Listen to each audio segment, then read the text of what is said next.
Good day everyone. Today we are exploring Taipei from morning until evening. Mag-ikot-ikot tayo sa city using a motorcycle para mas madali tayong makagalaw at mas ma-enjoy ang daan. This vlog is not a tour guide and we are not an agency. Nagsha-share lang kami ng experience namin as OFW enjoying our free time here in Taiwan. So tara, let's ride, explore and appreciate Taipei together. Let's go! Ang una naming ruta ay sa Chiang Kai-shek Cafe with a notebook and a grin. We are here now at Chiang Kai-shek Memorial Hall. This place was built to honor Chiang Kai-shek, a former leader of Taiwan. Isa ito sa pinaka-importanting historical landmark dito sa Taipei. Malawak at tahimik ang lugar kahit nasa gitna tayo ng city. So, napakaganda ng lugar na to. Talagang history remind us kung saan tayo nagsimula. Our next destination is Zhongshan District. Okay, tayo na. Let's go. Let's go, guys.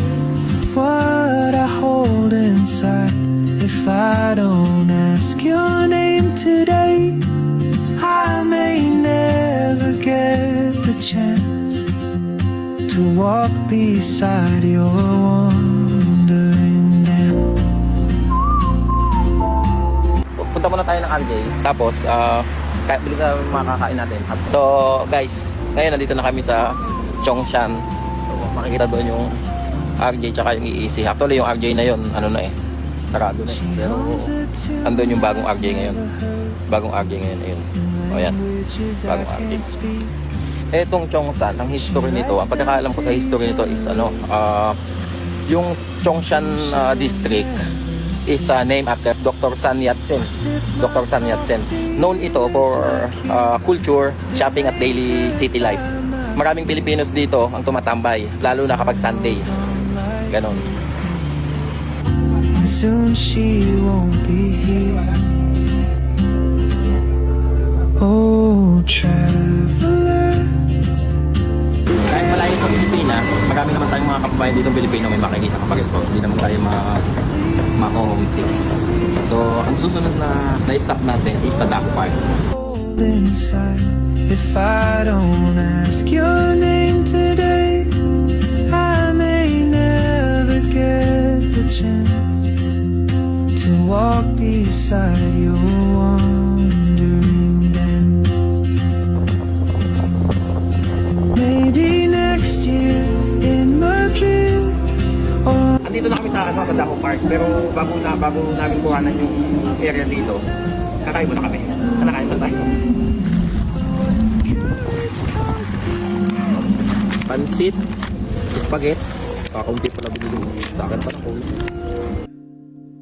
the world is your open gate, and I just stood afraid of fate. If I don't take that step today, We are here now at Dahu Park. Dahu Park was designed as a lake park para sa relaxation. So, punta tayo doon sa pinaka-lake niya. Makikita natin.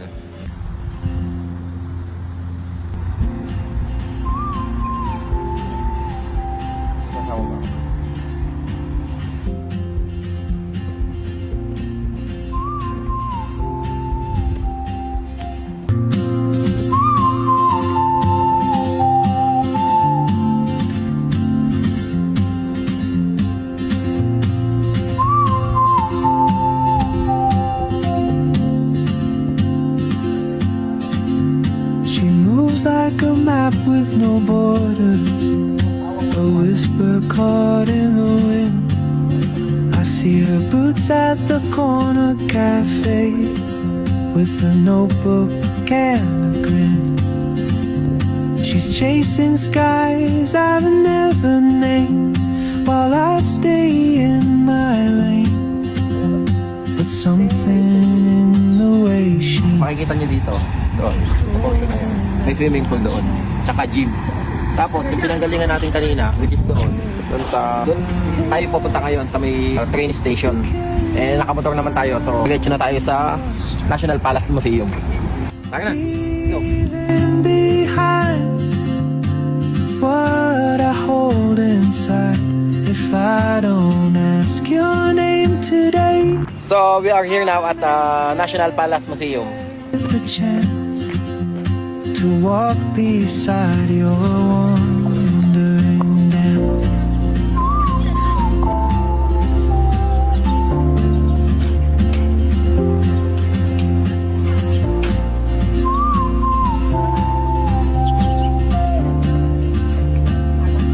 Itong National Palace Museum pala, isa sa pinaka-importanting museo to sa Taiwan. Dito nakaimbak ang mahigit 700,000 historical artifacts mula sa iba't ibang Chinese dynasties tulad ng Song, Ming at Qing. Ang mga collection ito ay dating pag-aari ng mga emperador at galing sa Forbidden City sa Beijing na nilipat dito para maprotektahan noong panahon ng digmaan. Isa sa mga pinakasikat dito ang Jade Cabbage at ang Meat-shaped Stone.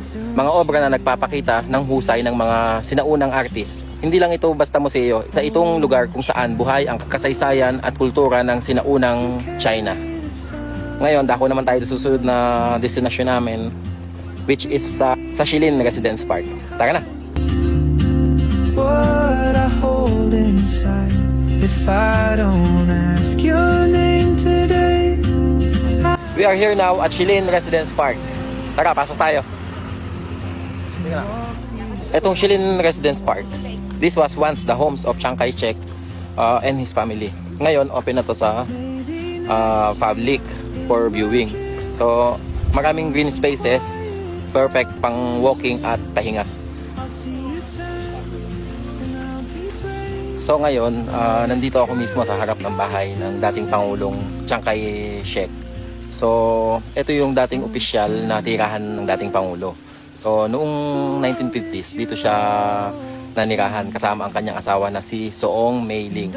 Ang lugar na ito ay hindi lang simpleng bahay. Dito ginanap ang mga importanteng meeting at pagtanggap ng mga foreign guests noon. So, ngayon, ginagawa na itong public park at museum kung saan makikita ang magandang hardin, Western at Chinese style architecture at peaceful na atmosphere. Isang tahimik pero makasaysayang lugar na perfect puntahan kung gusto mong mag-relax habang may matututunang history. So ngayon, tapos na kami dito. From here, akit na tayo papuntang Yangmingshan. So medyo akyatin yun, bundok na.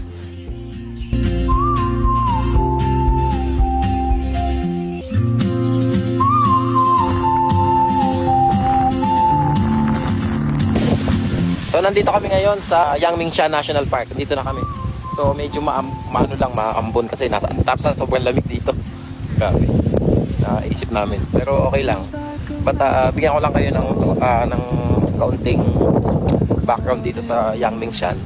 Ang Yangmingshan National Park ay dating kilala bilang Gas Mountain or Kaohsian. Kao means grass and Shan means mountain.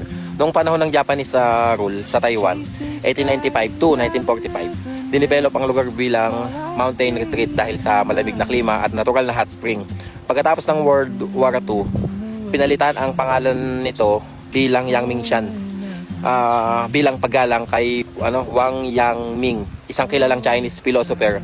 Ngayon, sikat ang Yangmingshan dahil sa volcanic landscape, sulfur vents, hot spring at beautiful flower seasons. Lalo na ang cherry blossom. Isa ito sa mga paboritong takbuhan ng local at tourist para magpahinga at ma-enjoy ang nature malapit sa Taipei. Ngayon, hindi kami magtatagal dito dahil maambon, papasa kami ng gusto. So, sikat na sikat to, itong flower clock na to. Yan. So, sa ngayon, walang masyadong tao kasi nga malamig, maulan, ganyan.